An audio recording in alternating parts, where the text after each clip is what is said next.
అహోబిల పుణ్యక్షేత్రం ఎంతో భక్తి, స్వామివారి మీద ఎంతో నమ్మకం ఉంటే తప్ప ఈ అహోబిల క్షేత్రంలో అడుగు పెట్టరు. చాలామంది ఎన్నో ప్రయత్నాలు చేస్తారు. వాళ్ళ స్వార్థపూరితమైన బుద్ధితో ఏదో కావాలని ఈ అహోబిల క్షేత్రంలో అడుగు పెట్టాలని చూస్తారు. కానీ అటువంటి వాళ్ళకి ఈ అహోబిల క్షేత్రంలో స్థానం లేదు. ఎవరైతే ఆ నరసింహస్వామి గురించి ఆలోచిస్తారో, ఎవరైతే భక్తిగా ఉంటారో, ఎవరైతే నమ్మకంగా ఉంటారో వాళ్ళు మాత్రమే ఈ అహోబిలంలో అడుగు పెడతారు. ఇది నేను సొంతంగా చెప్పినది కాదు.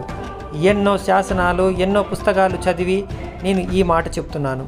ఎందుకంటే చాలామంది వాళ్ళ స్వార్థపూరితమైన బుద్ధితో స్వామివారిని చేర్చుకోవాలని అనుకుంటారు. కానీ స్వామి అంత ఈజీగా లొంగేవాడు కాదు. ఒక్క ప్రహ్లాద భక్తికి మాత్రమే లొంగాడు.